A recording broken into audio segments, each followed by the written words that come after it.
তো আপনারা প্রত্যেকে আসুন, ভগবান জগন্নাথ দেবকে দর্শন করুন, ভগবানের লীলা কথা শ্রবণ করুন।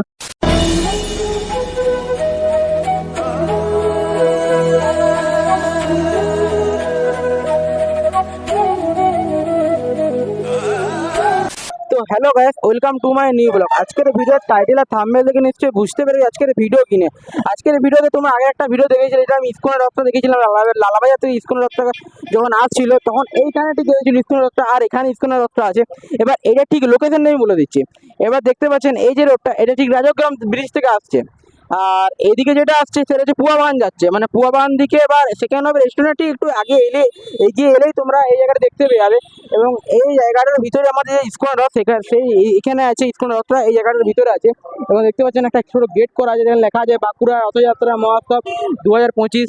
চলো আস্তে আস্তে এই গেটের ভিতরে ঢোকা যাক এবং ভিতরে এমনি তোমার সাথে শেয়ার করা যাক। A few moments later. তো গাইস, আমি এখন দেখতে পাচ্ছেন যে ইস্কনের রথ যেখানে রাখা আছে সেখানে চলে ঢুকে গেছি ভিতরে।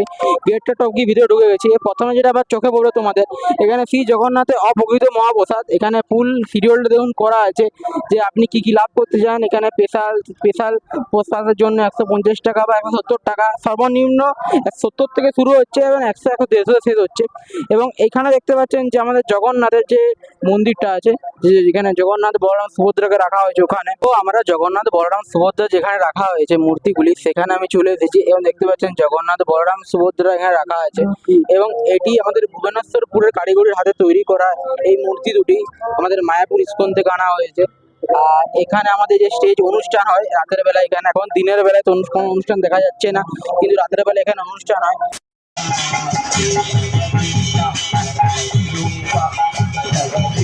তো তোমাদেরকে আগের ভিডিওতে আমি যে ইস্কনের যে রথটি দেখিয়েছিলাম তোমাদেরকে, সেই রথটি দেখতে পাচ্ছেন এখানে রাখা হয়েছে।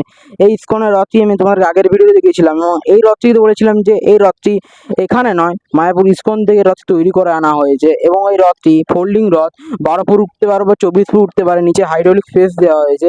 তো দেখতে পাচ্ছেন আমি যে জায়গাটি, যে সেখানে রাধাকৃষ্ণ মন্দিরটা আছে। এখানে এই যে জায়গাটা দেখতে পাচ্ছেন, এখানে ঠিক রাধাকৃষ্ণ মন্দিরটা আছে। আর এখানে যে মহাপ্রভু প্রসাদের জন্য এখানে দেখতে আনাজ কাটা হচ্ছে। এবং ঠিক সাইডে দেখতে পাচ্ছেন এই মহাপ্রভু প্রসাদ, এখানে সবাই যে আমাদের প্রভুরা তারা এখানে খাচ্ছে। তো আমাদের এখানে আমি যে জগন্নাথ প্রভুর মহাপ্রসাদ যেখানে হচ্ছে আমি ঠিক সেখানে চলে এসেছি। এবং এখানে প্রভুরা আমাদের প্রসাদ তৈরি করছে, তো তার সাথে কথা বলবো আমি। তো তো প্রভু, এখানে কি কি প্রসাদ হচ্ছে আজকে? এখানে কি কি প্রসাদ হচ্ছে আজকে? এখানে সকালে প্রথম আছে ভেন্ডি আলু ভাজা দিয়ে দেওয়া হবে। তারপরে ওদিক থেকে বড় 56 ভোগের আইটেম আসবে, 56 রকম। আর তারপরে আমাদের পোলাও আছে, যেটা আমাদের ভাষায় পুষ্পান্ন বলে।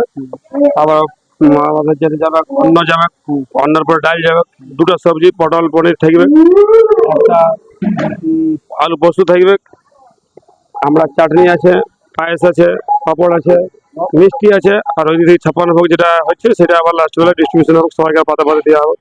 এইরকম প্রতিদিন চলছে 600 থেকে 800, কোনোদিন 1000, এরকম হারে চলছে। এটা হচ্ছে আমাদের দুপুরবেলার আইটেম। সকালে আমাদের অলরেডি আলু বা আলুর দম বা মটর ঘুগনি, যেদিন যেমন আলাদা আলাদা আইটেম থাকে। গতকাল চনা মশলা ছিল, এরকম আইটেম আলাদা আলাদা হয়। আজকের আইটেমটা কালে হবে না, কালকে আইটেম আলাদা আলাদা হবে, প্রত্যেকদিন আলাদা আলাদা আইটেম হবে। আবার কতদিন টোকেন কত সেল হচ্ছে? তা প্রতিদিন টোকেন কত সেল হচ্ছে? প্রতিদিন মোটামুটি 700, 6 থেকে 700 সেল হচ্ছে। মানে 700 থেকে 800 লোক প্রতিদিন আসছে? হ্যাঁ, লোক তো বেশি আসছে, অনেক লোক, 1000-1200। আর এটা তোমাদের প্রতিদিন এখানে যতদিন থাকবে, যতদিন অনুষ্ঠান হবে ততদিন এটা খাবার হবে, ততদিন খাবার হবে? হ্যাঁ, ততদিন খাবার হবে। এবার জগন্নাথের দিনে বেশি, যেদিন রথযাত্রা শুরু হয় সেদিন 3-4 হাজার লোক। আর আর সেদিন রাত্রিবেলা পুরো খিচুড়ি সবাইকে ফ্রি দেওয়া হয়। এমনি তো রাতে প্রতিদিনই ফ্রি খিচুড়ি দেওয়া হয়। আর উল্টা রাতের দিনে আবার 3-4 হাজার লোক হবে। আর মাঝগুলাই একদম 800-1000-এর মধ্যেই প্রতিদিন হয় প্রসাদ। এখানে টোকেন কত থেকে শুরু হচ্ছে? তাও সবচেয়ে মিনিমাম সবচেয়ে লোয়েস্ট হচ্ছে 70 টাকা এই দুপুরবেলার মূল্য এটা। আর সকালবেলাটা ফ্রি থাকে, রাতেরটাও ফ্রি থাকে। মানে যারা সকালে রাতে আসবে তারা ফ্রিতে খাবার খেতে পারবে? মোটামুটি এরকম ফ্রি। তো যারা সকালবেলা রাতে আসবে তারা এখানে ফ্রিতে খাবার, অন্য প্রসাদটা ফ্রিতে পাবে।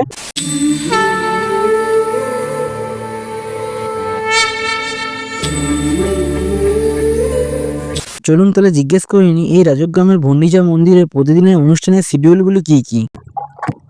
হরে কৃষ্ণ। তো আমাদের এটা রাজগ্রাম গন্ডিচা মন্দির, আপনারা দেখতেই পাচ্ছেন। আজ চতুর্থ দিন রথযাত্রার। তো আপনাদেরকে প্রত্যেককে জানাই আমার প্রণাম। এবং আপনাদেরকে জানানো হচ্ছে যে আমাদের রথযাত্রার ভোরবেলাতে ভোর 5টার সময় মঙ্গল আরতি হয় এবং 8টার সময় দর্শন আরতি হয় এবং দুপুরে ভোগ আরতি, তারপরে অনেক অনেক আমাদের রথযাত্রার প্রোগ্রাম রয়েছে এখানে। তো আপনারা প্রত্যেকে আসুন, ভগবান জগন্নাথ দেবকে দর্শন করুন, ভগবানের লীলা কথা শ্রবণ করুন। এখানে প্রসাদের ব্যবস্থা করা হয়েছে, তো এখানে প্রসাদের আপনারা প্রসাদ পেতে পারবেন দুপুরে রাত্রে। তো নৃত্য অনুষ্ঠান আছে, বৈদিক নৃত্য অনুষ্ঠান, এবং রথযাত্রার কাল আছে হেরা পঞ্চমী, আপনারা কাল অবশ্যই আসুন। আগামীকাল মানে 1 তারিখ আপনারা প্রত্যেকে আসুন আমাদের রাজগ্রাম গন্ডিচা মন্দিরে এবং ভগবানকে দর্শন করুন। আপনাদের অনেক অনেক ভালো লাগবে আশা করি। হরে কৃষ্ণ।